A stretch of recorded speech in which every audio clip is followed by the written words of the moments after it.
국민들이 모르고 있으니까. 작년 8월에 그건 기세 등등하던 내란 이전에요? 이전에요. 와. 그런데 실제로 두려움이 너무 커서 그 용기를 내지 못하고 이제 뭐 이랬는데 어찌됐든 이제 이 말씀을 드리는 것이 대장동 집 이야기 나왔잖아요. 아까 제가 얘기했던 기정사실 그런 스토리 있잖아요. 이제는 지금 진실을 얘기해야 할 시간이다. 단죄는 법적으로 하고 있지만 우리가 완전히 잘못된 누군가의 주장을 마치 사실인 것처럼 심지어 심한 놈들은 그걸 신앙으로 믿고 지금도 이재명이가 빨갱이다 뭐다 다 하는 사람 있잖아요. 이들에게 우리가 기자가 언론이 밝힐 수 있는 이제 까발려줘야 된다. 김만배도 나는 그 역할을 해야 된다고 생각하고 유동규도 지가 만약 그런 식으로 한다면 지금이라도 있는 그대로 네가 다 밝혀라.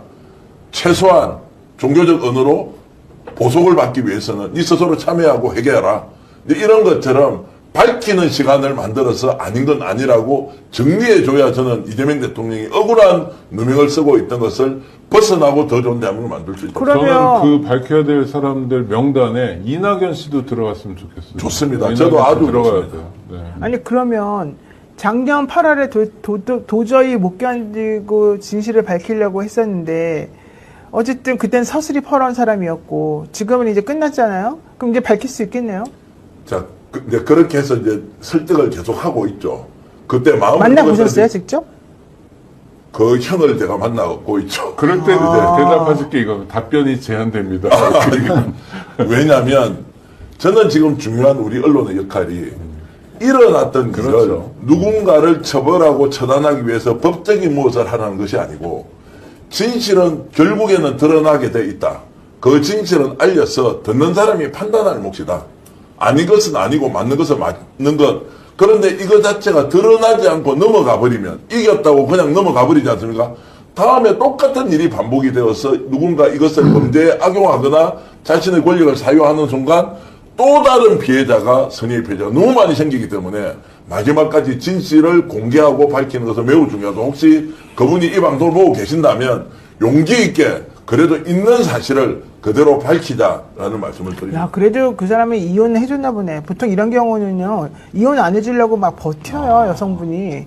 그래서 그 남자분들이 돈을 못 많이 견디고, 줘야죠. 이혼만 해줘라. 제발. 내가 너에 대한 모든 걸 함구하마. 이혼만 해줘라. 이런 경우가 많은데, 그래도 이 사람은 그래도 다행스럽게 이혼은 됐나 보네요.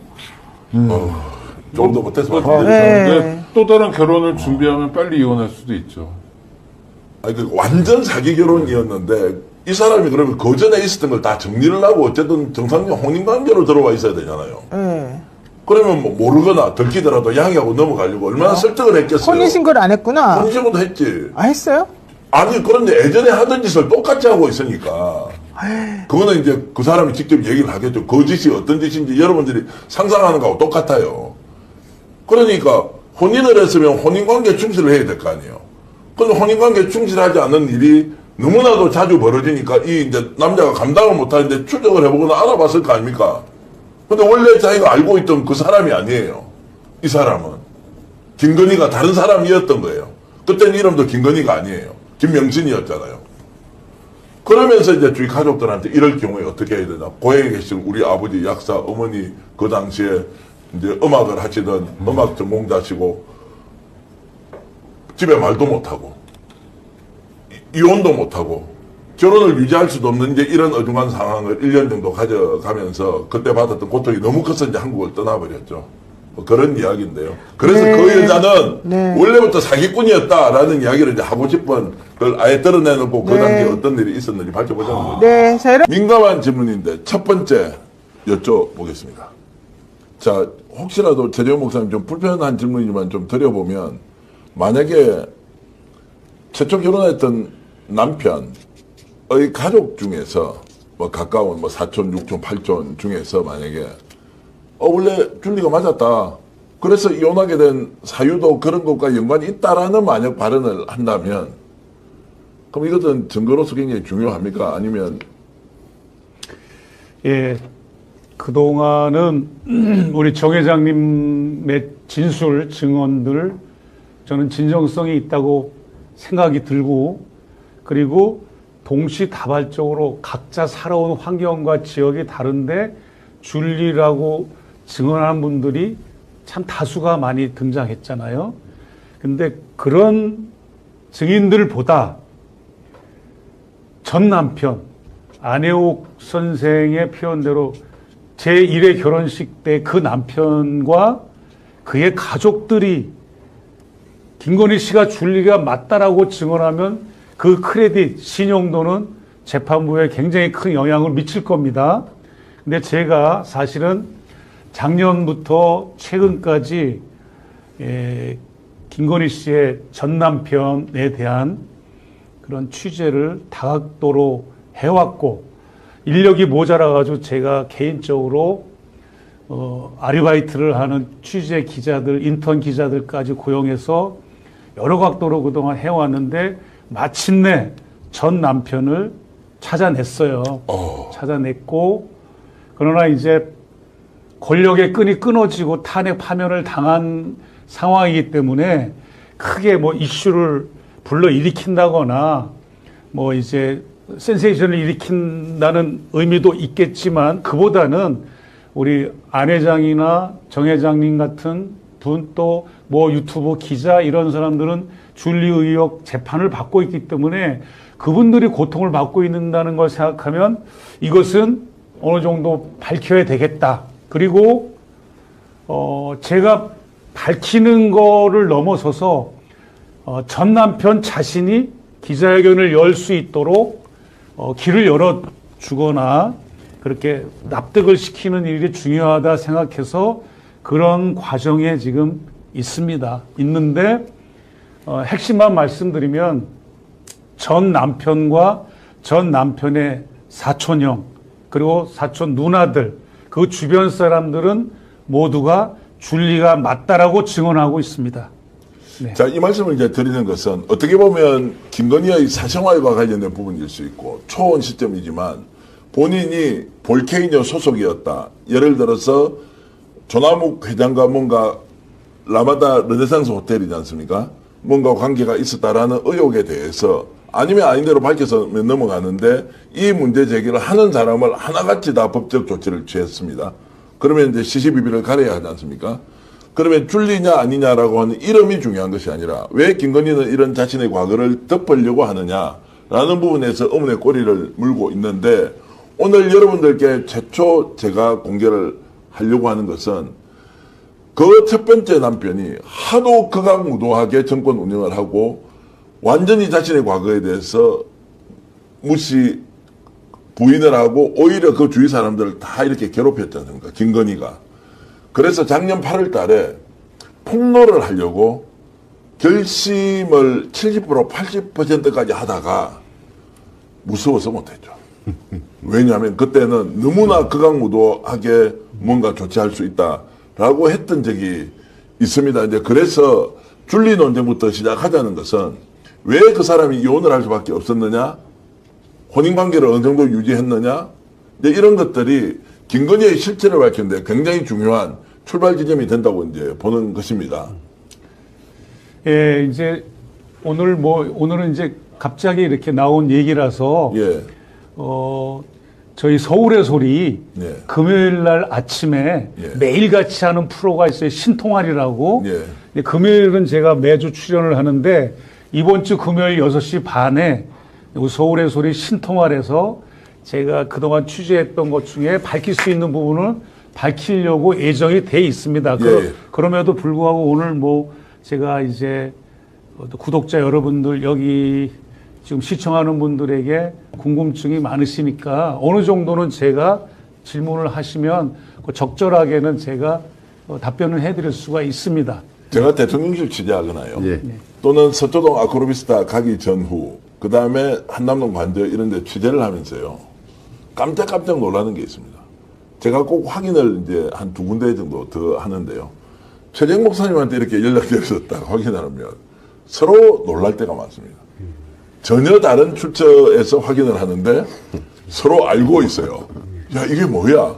라면서 이제 했는데 오늘도 사실 지금 전 남편과 관련된 부분에 이제 일정하게 취재가 되어 있을 거 아닙니까? 그래서 이제 오시면 지금까지 윤석열 정권이 무너지는데 결정적인 기여를 하셨던 부분과 함께 줄리 논쟁부터 제대로 밝혀야 한다. 누군가는 이제 이렇게 이제 보고 있는데 이미 최재형 목사님도 상당 부분 이 내용을 확인하고 계시더라라고 이제 해서 깜짝 놀랐습니다. 그러면 제가 예. 줄리, 전혀 우리는 커뮤니케이션이 없었어요. 예. 여기서. 줄리는 일대기, 줄리 일대기. 자, 이런, 김명신에 대해서 이런 말 한다는 것도 참 가치도 없는 것이라고 생각하는데, 얘는 하여튼, 상일역을 졸업하고, 대학을 다니고, 그런 과정에서부터 품행이 단정하지 못했어요. 그때도 내가 중학교 때 얘 아버지가 돌아가시고 한양대학병원 1987년 9월 24일 날 간경화로 죽어요. 그래가지고 그 후에 이제 얘 아버지가 죽고 그 재산 가지고 금남리에다가 러브호텔 짓잖아요. 그 옆에다 주택을 하나 지어가지고 얘들이 일이 딸리면 거기 가서 지하에 있는 주점이 있었고 그렇게 살다가 이제 아산병원 의사하고 산부인과 의사, 산부인과 치료 다니다가 만나요. 이 얘기 들어보면. 이 얘기는 최은순하고 한 15년 살은 김명신이를 픽업해주던 내연남이 있었어요. 그리고 김명신이가 이제 혼자 살면은 챙겨주는 할머니가 있었어요. 할머니. 이 사람들한테 들은 얘기니까. 근데 저는 예. 김건희 문제에 대해서 뭐 줄리냐 아니냐, 김건희가 뭐 주가 조작을 했냐 안 했냐, 이건 아주 지역적이라고 봐요. 지금 김건희, 최은순, 윤석열 때문에 피해본 사람들이 억울한 사람들이 많거든요. 서울에서는 그걸 좀 밝힐 예정인데 평택의 모 씨는 최은순한테 도 3억 사기당하고 죽고 아들은 또 다른 일도 있고 이런 것들을 우리가 밝혀가지고 윤석열, 김건희, 최은순, 특히 최은순이 윤석열 검사 명함 가지고 다니면서 사기친 부분 이런 것들을 사실 밝혀야 된다. 그리고 저는 김건희의 줄리 논쟁은 아주 지역적인 거라고 보는 거고 김건희가 국정농단과 내란 배우라는 걸 우리는 밝혀야 된다는 거죠. 이게 언론이 할 일인데 서울의 소리가 안 하니까 아무도 안 해. 지재영 목사님도 안 하고 계시는데 한번 생각해 봅시다. 노상원이 전무하는 사람이잖아. 그 사람과 연결된 건 누구하고 연결이 됐겠냐. 이런 비화폰을 좀 내란 특검에서 압수해가지고 김건희 비화폰 가지고 있다는 건 드러났잖아요. 그럼 비화폰으로 누구하고 전화를 했냐. 내란 이후에 12.3 계엄 이후에 김건희가 어떤 통화를 했냐. 한덕수하고는 무슨 통화를 했냐. 이런 것들을 밝혀내는 게 내란 특검인데 언론들도 그 얘기는 전혀 그 얘기하는 건 서울의 소리뿐이 없어요. 네. 매우 중요한 말씀 하셨는데 이게 이제 원천적으로 완전히 사기 중에 사기, 거짓말 중에 새빨간 거짓말을 시키고 시작했다. 그러면 이 사람의 실체를 이해하는데 굉장히 중요할 것이다. 자신의 각오부터 아예 세탁을 해버렸는데 세탁했다고 문제 제기하면 가만히 있어야 하는데 세탁했다고 문제 제기하는 사람을 다 법적 조치를 한 거예요. 그러면 그걸 따져봐야 이제 한다는 것인데 그 이후에 본인의 이제 신분이 완전히 세탁되고 나서 하고 있는 일이 또 하나의 중요한 우리 김건희를 이해하는 데는 무속과 관련된 부분이죠. 자, 국정농단은 그것의 종합으로 최종적으로 이루어진 것은 당연히 이것은 이제 범법의 영역에서 조치를 해야 하지만 무속과 관련된 부분도 최재형 목사님이 계속 제기를 했지 않습니까? 네네. 그게 제대로 입증되거나 또는 확인된 게 하나도 없지 않습니까? 지금 대통령께서 봐요. 5방부터 파보세요. 왜 그러니까. 기기하고 안 하세요? 마무리를 좀 하셔야지. 5방에 지금 5개 통 속에 보도는 했는데 파보라고 지금 찹 들고 나랑 가요 내일 그 앞에. 그러니까요. 이제 이걸 해야지 행동을 안 해가지고. 그래서 김건희가 어떤 사람인지를 확인하는 첫 번째 출발은 줄리 논쟁, 나이트클럽 또는 유흥주점 볼케이노 논쟁, 결혼, 그리고 그 뒤에 동거, 이제 쭉 이렇게 이어집니다. 그리고 무속 논란을 빼놓을 수가 없지 않습니까? 예. 일단은 김건희 씨의 전 남편 그 이야기를 결론을 짓고 무속으로 넘어갔으면 좋겠어요. 지금 너무 이렇게 요점이 흩어지는 것 같은데 결론은 그겁니다. 김건희 씨의 전 남편은 굉장히 지극히 정상적인 분이고 음악도 조예가 깊고 음악도 좋아하는 사람이고 근데 그분은 지금도 사기 결혼을 당했다고 주장하고 있는 상황인 거죠. 네. 김건희 씨에 대해서.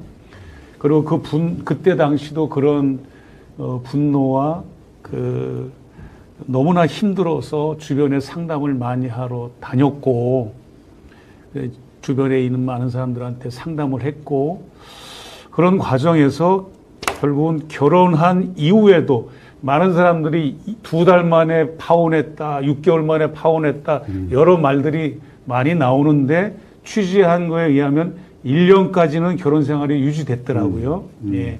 1년까지는 됐는데 굉장히 그 결혼 생활을 하면서도 그 김건희 씨가 그 참 이 표현을 하기에는 적절하지가 않은데 그런 출입을 했다. 결혼한 가정을 꾸민 상황에서도 어딘가에 출입을 하면서 그런 행위를 벌이지 못한 거가 또 취재 과정에서 밝혀졌고요. 그래서 아무튼 가족들도 김건희 씨를 그냥 전남편과 전남편의 가족들도 김건희 씨를 더러운 X로 이렇게 표현을 할 정도로 그렇게 지금 상황이 그렇게 됐고, 아마 조금만 더 설득을 하면 김건희 씨의 전 남편이 폭로 기자회견을 할 수도 있고 할 가능성이 많은 걸로 저는 지금 알고 있습니다. 네, 좀만 기다려 주시면 될 것이고, 그렇게 되면 그분이 전 남편이나 전 남편의 가족들이 김건희 씨가 줄리가 맞다라고 하면 아마 현재 재판받고 계신 분들, 줄리라고 주장해서 재판받고 불이익을 당하는 분들은 좀 더 많이 법적으로 완화되지 않을까 그런 생각을 해봅니다. 큰 도움이 되겠죠. 예. 네, 도움이 될 겁니다. 네. 이 논쟁을 아마 이제 당사자가 지금 보고 있을 거라고 저는 생각을 하고요. 고민을 하고 있을 겁니다. 사기 결혼을 당해가지고요. 그 충격이 너무 커서 해외로 나갔다가 몇 년 동안 해외에서 살다가 다시 돌아오는 이 이제 비운의 역사 또는 비운의 인생사가 있습니다. 그리고 아까 말씀하셨죠. 예단을 가지고 광주에 갔다는 그 원래 이 의사의 촌남의 부친도 광주에서 굉장히 유명한 약국을 하셨거든요. 약국을 하셨던 분인데 너무나 충격이 컸어.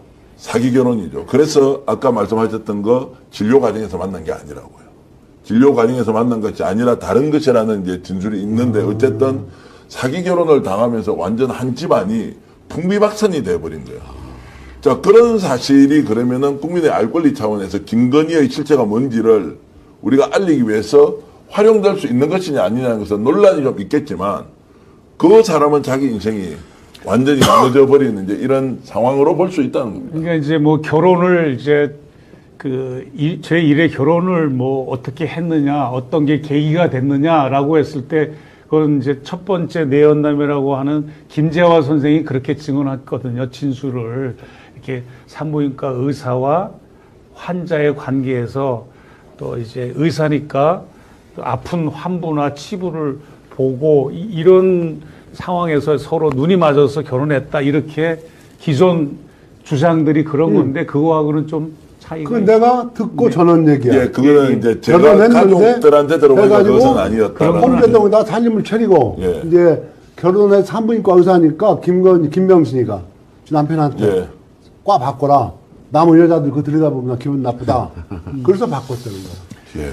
이제 그런 부분도 이제 뭐 이제 나올 수 있는 그것도 들은 부분인데 얘기야. 중요한 거는 우리가 이제 그러면 어떤 사적인 프라이빗한 거나 개인 정보 이렇게 신상을 알리는 것보다 그 흐름을 줄리 의혹이 진짜냐 가짜냐라고 하는 그 결정적인 부분을 따라서 또 김건희 씨가 1회 결혼식을 하면서 그 사람이 어떻게 했길래 1년 만에 파혼이 되는가가 굉장히 중요한 사안이에요, 사실은. 그래서 그런 부분에 집중하면 좋겠어요. 근데 거기 쪽이 처음 저도 듣는 이야기인데 굉장히 충격적인 게 그분이 김건희와 이제 당시 명신 씨와 결혼 후에 가정이 아주 뭐 파탄날 정도로 큰 충격을 받았다는 부분들, 이런 부분들은 매우 안타깝고 개인 프라이버시가 될 수 있지만 지금 현 상황에서 김건희가 대한민국을 이렇게 지금 그 혼란스럽게 망쳐놓은 중에서도 반성 없이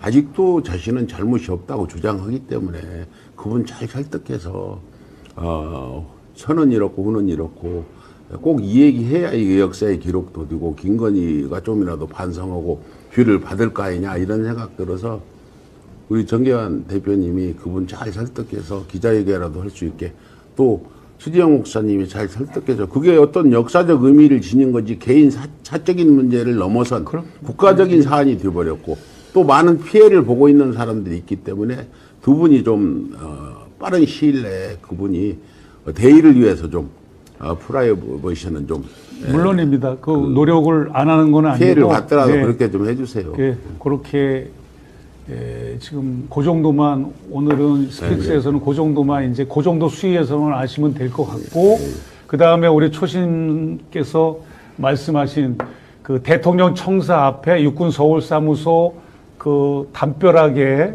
있었던 둔덕에 매설된 커다란 시멘트 흉관 옛날 말로 녹광이라고 그러죠. 거기에 매설된 오방시는 지금 이재명 정부가 들어서서 이재명 달력으로 20일이 넘었으니까 이제는 경호처도 이제 우리 안전한 팀들이고 또 대통령실 직원들도 이제 어느 정도 구성됐으니까 대통령실 출입 기자단이 입회하에 또 우리 이걸 최초로 제기하고 보도한 저희 서울의 소리와 취재진 그리고 또 이것을 국방부와 대통령실에 의의를 제기했던 그때 당시 국회의원들이 입회하에 그 오방신을 한번 캐보는 거를 한번 해봐야 될 것 같습니다. 자, 이 말씀은 이제 공개적으로 제안한 것이니 국회 차원이든 정부 차원에서 이 문제에 대한 실체적 진실을 밝혀야 한다. 녹광이 묻혀 있는지 콘크리트 덩어리 안에 무엇이 들어있는지도 다 확인해야 거기 한다. 뭐를 넣었다고 제보하신 분도 중간에 보도가 나오고 나서 예. 작년에 직접 저한테 제보를 이메일로 장문의 내용을 보내신 분도 계세요. 그 안에다가 뭐 일본 쇼군의 무덤에 있는 흙을 넣었다. 뭐 그다음에 집세기로 된 그런 이제 저주하는 그런 걸 넣었다. 뭐 이렇게 직접 자기가 그렇게 얘기한 분이 계신데 그것도 제보지만 검증이 안 됐기 때문에 저는 궁금한 게 많고 제가 이제 그 와 닿는 부분이 있어요. 그래서 제가 딱 그것을 현장에서 하나하나씩 확인했으면 좋겠고요. 네. 자, 미스 미소님은 이런 말씀 주셨습니다. 세상에 이런 분들이 계셔서 바뀌는구나.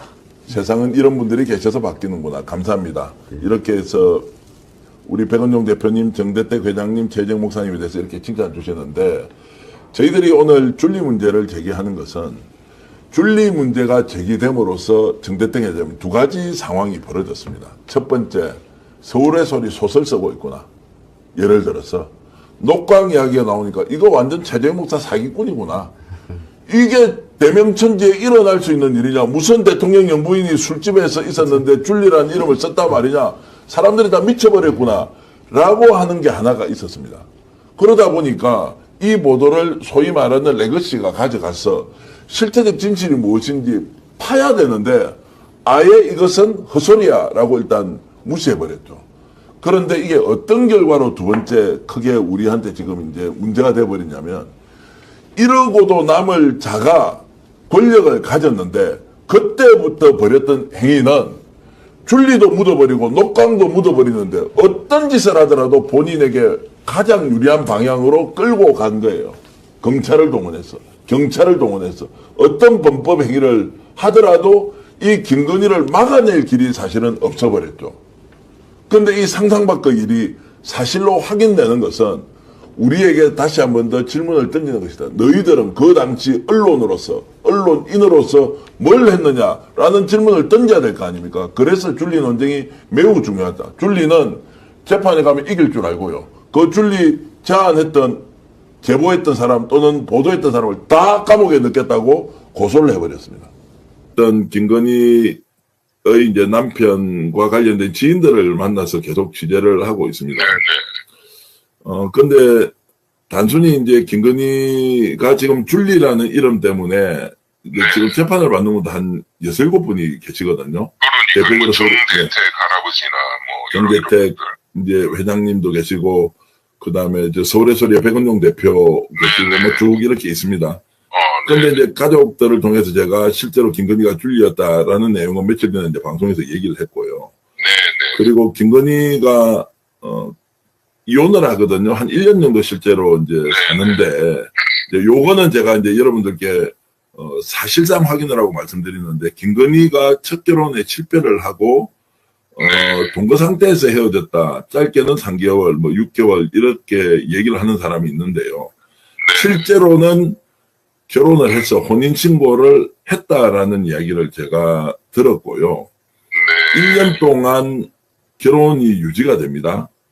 그런데 이제 이분하고 이혼을 하게 되고 사기 결혼을 당했다라고 하면서 이제 가족들이 큰 충격에 빠지고 결혼 기간 동안에 김건희가 비정상적, 도무지 가족으로서는 배우자로서는 받아들일 수 없는 행동을 합니다. 그게 이제 조남욱 삼부토건 회장 그리고 그 당시에 본인이 출입했던 여러 뭐 이런 데가 있었을 거 아닙니까? 그 이제 라마다 르네상스에 있다는 뭐 무슨 뭐 어떤 곳 뭐 이런 것과 그러니까 관련 사기 결혼을 당한 피해자가 전 남편 이쪽이네요. 남편이죠. 그래서 근데 그때도 과거를 완전히 지우고 결혼 생활만 전념했으면 되는데 결혼을 하고 난 뒤에도 뭔가 이런저런 문제가 있었으니 결혼을 유지를 할 수 없는 상황이 된 거예요. 네네. 그래서 이제 1년 정도 살다가 이혼을 하거든요. 네네. 그리고 초혼을 했을 때 살았던 데가 이제 저기 가락동 쪽이었습니다. 그런데 이분이 작년 8월 달에 김건희의 과거 행적과 관련돼서 폭로를 하려고 했고요. 그런데 결국 실행을 못했습니다. 이 말은 분리에 대한 논쟁도 하나 있었지만 김건희가 국정 운영 과정에서 보여줬던 불법성이나 여러 행태들에 대해서 이것은 국민들에게 알려야 하겠다라고 이제 했고요. 이제 그 과정들이 지금 취재가 되면서 어떤 내용이 그럼 진실이고 어떤 내용이 진실이 아닌지를 이렇게 이제 따져가고 있는 중인데 오늘은 제가 맛배기만 좀 보여드리면 실로 충격적인 내용이 매우 많이 있다. 그리고 어떤 분은 이제 예를 들어 최재형 목사님도 굉장히 취재를 열심히 하고 계신데 지금 뭔가 큰 사건이 하나 터질 수도